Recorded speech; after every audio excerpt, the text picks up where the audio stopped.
საპატრიარქოს ახალგაზრდული მოძრაობა დავითიანისა და საზოგადოება ივერიისას თანამშრომლობით ჩატარდა სასწავლო ლექციათა ციკლის სახელწოდებით ქრისტიანული ბაზისური ელემენტები და იდეოლოგიური გამოწვევები. ლექციათა ციკლს ხელმძღვანელობდა ფილოსოფიის დოქტორანტი თორნიკე გოგინაშვილი და თემაზე სასწაუბროდ მინდა წარმოგიდგინოთ ჩვენი სტუმრები თორნიკე გოგინაშვილი, კომუნიკაციების მენეჯერი, ასევე ჩვენთან სტუმრად წამდება ქალბატონი თამარა თმათიაშვილი და ასევე ჩვენი სტუმრია კურსის ხელმძღვანელი თორნიკე გოგინაშვილი როგორც გითხრა, ასევე ცოტნე ხუციშვილი ლიდერთა სკოლის მოსწავლე. მოგესალმებით სტუმრებო. მოგზაინებისთვის, თორნიკე თქვენი დავიწყებთ, რადგან ხელმძღვანელობდით, ესე იგი ამ კურსს, რამდენი ხანი მიმდინარეობდა ეს და უფრო საერთოდ გითხრათ შინაარსი, აზრი, მიზანი, რამაც განაპირობა ამ კურსის ჩატარება. მოგესალმებით, მივესალმებით თქვენს მაყურებელს. პირველ რიგში ალბათ უნდა ითქვა, საერთოდ სანამ დავიწყებთ ამ კურსს ლაპარაკს, ვინ შექმნა ეს კურსი, საზოგადოება ივერისა ვინ არის. საზოგადოება ივერისა 2010 წელს უწმინდესი სტუმეტარის ცილემენოს საკუთრებით დაარსდა. მახათას მთაზე ტაძრის მშენებლობით დაიწყო და საზოგადოება ივერისა მას მერე ძალიან ბევრი გზა გაიარა, ძალიან ბევრი მიმართულებით. იგი სხვადასხვა პროექტებს ახორციელებს, იქნება ეს საგანმანათლებლო, იქნება ეს კულტურული მემკვიდრეობის მოლაპატრონობა და ღირსეულად წარმოჩენა თუ სხვა. აი სწორედ ამ საგანმანათლებლო პროგრამის ერთ-ერთი მიმართულება იყო დავითიანთა თანამშრომლობა, საზოგადოება ივერისას აქვს ფასეულობითი განათლების კურსები. გვაქვს ჩვენ როგორც დიდებისთვის 5-თვიანი კურსი, ასევე სკოლის წმინდა გიორგის ქართულ-ბრიტანული სკოლის ბაზაზე დიალოგების კურსი და ჩვენ როდესაც გაჩნდა სურვილი რომ დავითიანთან ქონოდა ურთიერთობა, რაღაცა ცალკე კურსი შევქმნით ლიდერთა სკოლისთვის, რომელიც 12 შეხვედრას მოიცავს და ის ძირითადად ეხება, როგორც თქვენ სათაური კარგად წარმოაჩინეთ, ქრისტიანული ბაზისური ელემენტები და იდეოლოგიური გამოწვევები. ხა რატომ არის ეს ძალიან მნიშვნელოვანი ახალგაზრდებისთვის, იმიტომ რომ აი ამ გლობალიზაციის პერიოდში ძალიან ბევრი მხრიდან შეიძლება თითქმის ყველა მხრიდან ადამიანს სხვადასხვა იდეოლოგია უტევს და უნდა შეძლოს განსაკუთრებით ახალგაზრდამ რომ გაარჩიოს რა არის მართებული და რა არის არამართებული. იმისთვის რომ გაარჩიოს ადამიანმა რა არის მართებული და არამართებული, ამისთვის გჭირდება მსოფლმხედველობა, სწორი მსოფლმხედველობა გჭირდება. რომ მსოფლმხედველობა რა, გაიგო რა არის შენს გარშემო არსებული სამყარო და შენ შინაგანად ვინ ახარ. ანუ სხვანაირად ვთქვათ, გამოიკვლიო შენი იდენტობა ვინ არის და შენს გარშემო ადამიანები ვინ არიან.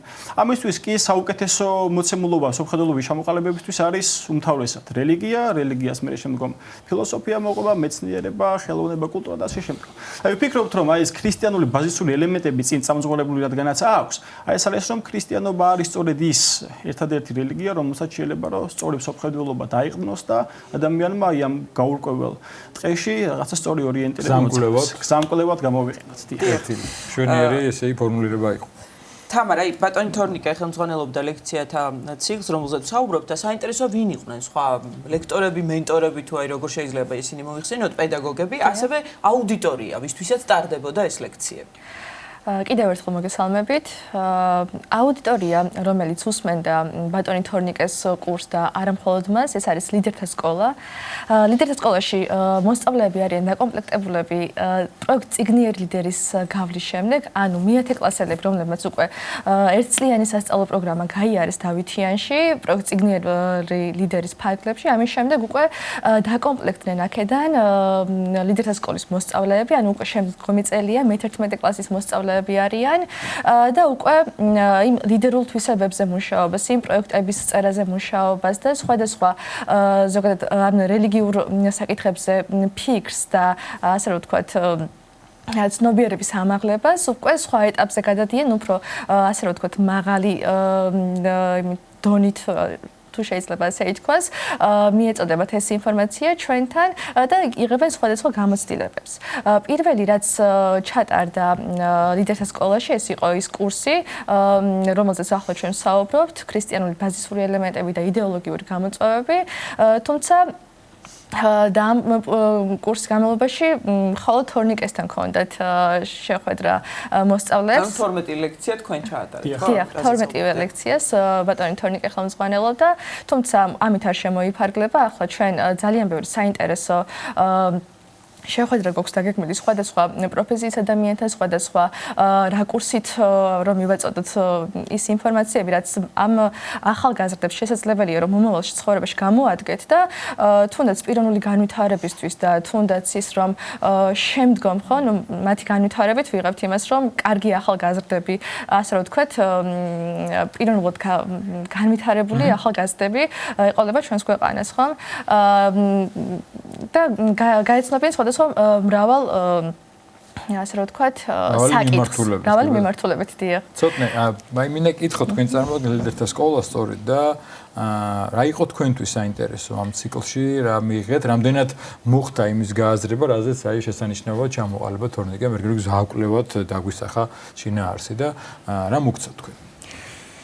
ლიდერთა სკოლა ძალიან საინტერესო გამოცდილება იყო ჩემს ცხოვრებაში და რომ გავიგე რომ აქ მოვხდი ძალიან გამიხარდა, იმიტომ რომ მეც დაინტერესებული ვიყავი ამ საკითხებით და რაც შევისწავლეთ წინა წელს დავითიანში ეს ყველაფერი კიდევ უფრო მეტად გაღრმავებით შევისწავლეთ წელს. ფილოსოფია შევისწავლეთ და პირადად მე რამაც დამაინტერესო ყველაზე მეტად და რამაც განმავითარა ვიტყოდი იყო სიკეთე და ბოროტების ლექცია თემა. სიკეთე და ბოროტების და კონკრეტულად ის რომ ყოველი კეთი რასაც ადამიანი აკეთებს, მოდის ღმერთისგან და არა შენი პირადი საქმე. ყოველი შენი ჩადენი საქმე არის ღმერთის მადლით და არა შენი რომ შენ გააკეთე კარგად. კი ბატონო. კეთილი.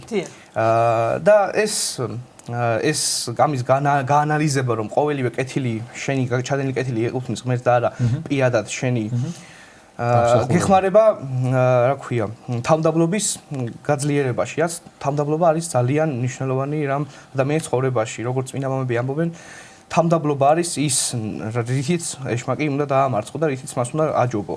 იმიტომ რომ მას თავმდაბლობა არ გააჩნია. სხვა ლექციები, ან სხვა თემებიც თუ გახსენდება განსაკუთრებულად სხვა თემები იყო იდეოლოგიების თემა, რამაც დაიჭირა ჩემი ყურადღება და იქ ნახეთ რომ იდეოლოგია ყოველთვის ეფუძნება არასოდეს არ არის იდეოლოგია გამართლებული, რადგან ისინი ეფუძნება აი დედამიწაზე 64-ის შექმნას უმეტესად ფილოსოფიის იდეოლოგიები. და არ არის იდეოლოგიები ძალიან კარგი ადამიანის ცხოვრებისთვის და უმეტესად ბოროტებას ეწინ. ემსახურებიან. თქვენი ესე იგი შეფასება, გამოხმაურება როგორი იყო და შედეგი აი ამ ლექციებისა, ციკლისა, ლექციების მოსწავლეებიდან და მსმენელებიდან გამომდინარე და მათი ძალიან საინტერესო გამოცდილება იყო, იმიტომ რომ ხა თქვენ წარმოგიდგენთ საკითხები, რომელზეც ჩვენ ვსაუბრობთ, ეს არის სწავლება ეს ხელახების სკოლაში. ჩვენ გვესმის აი სიკეთე და ბოროტება, გვესმის თავისუფლება. ძალიან ბევრი რაღაცა გვესმის. მაგრამ საკითხავია ის თუ როგორ ვიაზრებთ ამ ყველაფერს, ხო?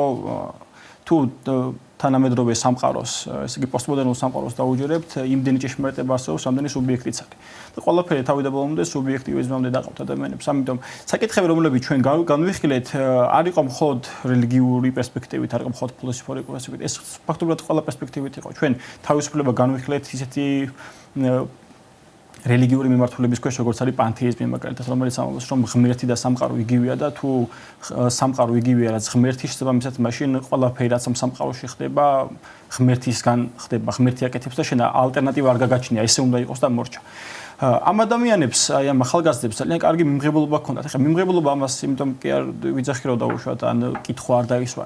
ძალიან კარგად აცნობიერებდნენ ამ ყველაფერს და ისეთ კითხვებს სვავდნენ, რომელიც ხვდებოდი, რომ ლექციის ჩატარების შემდგომ მათ გაიაზრეს ეს ყველაფერი. წინააღმდეგ შემთხვევაში მაშინ ასეთ კითხვას ვერ დასვა, შინაარსობრივ კითხვას ვერ დასვა.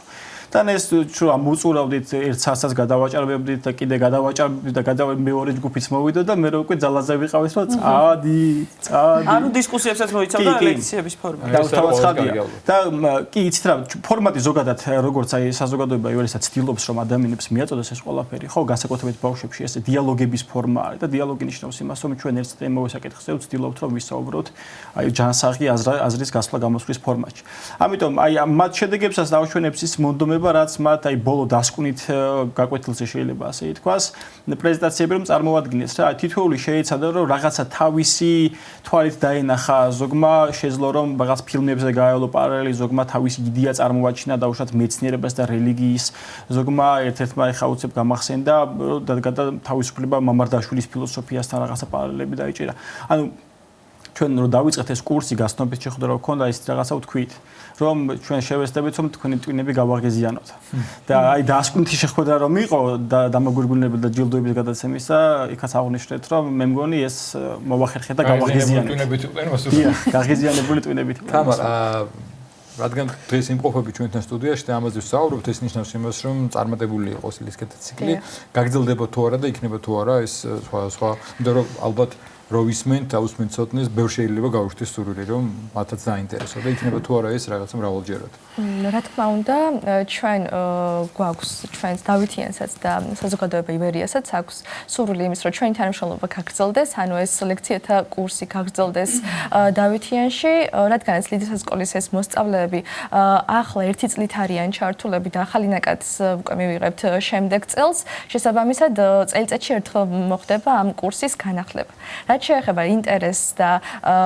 უკუკავშირს მოსწავლეების მხრიდან იმდენად მაღალი და იმდენად ასე რომ ვთქვათ დიდი იყო მათი ჩართულობა ეს თავად ლექტორმაც აღნიშნა და თვითონ დავითიანის ასე რომ ვთქვათ გუნდის წევრებიც ხედავდით ჩვენ ამ ყველაფერს და რაც თავარი არის რომ რა კატეგორიის ხო ასე რომ ვთქვათ რა მსოფლმხედველობის მოსწავლეები იყვნენ რომლებიც ამ ლექციით ინტერესდებოდნენ შეიძლება ვიფიქროთ რომ რადგან დავითიანი მაინც ასოცირდება საპატრიარქოსთან და რაღაც მართლმადიდებლობასთან არ ნიშნავს რომ ჩვენი მოსწავლეები ყველას აქვს ისეთი მსოფლმხედველობა და ისეთი ასე რომ ვთქვათ შეხედულებები რაც აი ამ ჭრილით შეიძლება უყურებდნენ აქ არიან განსხვავებული შეხედულებების განსხვავებული მოსაზრებების მქონე მოსწავლეები, რომლებიც პირველ რიგში არის ის, რომ თავს კომფორტულად გრძნობენ, არ უჭირთ მის გამოხატვა, თქვა თუ რას ფიქრობენ და ღია არიან აზრის დაფიქსირება, და განსხვავებული აზრის საწინააღმდეგო განსხვავებული აზრის და ეს კომფორტი მათ აქვთ, ანუ კიდევ რაც არის მთავარი, რომ ჩვენ გვაქვს ასე რომ ვთქვათ, სარგებლობთ მათი ნდობით და თუნდაც მეგობრული გარემო არის მათთვის, რაც ძალიან მნიშვნელოვანია. და ეს ყველაფერიც, ხო და იმის თქმა მინდოდა, რომ ეს არიან ის მოსწავლეები, ის ახალგაზრდები, რომლებიც მიუხედავად აი ამ ყველაფრისა, მაინც ინტერესით არიან ჩართულები და აქვთ იმის სურვილი, რომ რაც შეიძლება კიდევ უფრო მეტი და მეტი გაიგონ და მოისმინონ თუნდაც ქრისტიანული შეხედულებების შესახებ და თუნდაც აი ამ ასე რომ ვთქვათ, ღირებულებების შესახებ. დიდი მადლობა. ძალიან დიდი მადლობა, ძალიან საინტერესოა თქვენთან საუბარი და ეს პროექტი და იმედი მაქვს რომ როგორც აღნიშნეთ, არაერთხელ მოგვიწევს საუბარი ჩვენ სტუდიაშიც სხვა შემდგომ მონაწილეებთან. დიდი მადლობა. მადლობა. კურსის ხელმძღვანელი თორნიკე გოგინაშვილი, კომუნიკაციების მენეჯერი თამარ მათიშვილი და ლიდერთა სკოლის მოსწავლე ცოტნე ხუთიშვილი გვესაუბრებდნენ ამ ძალიან საინტერესო პროექტის შესახებ.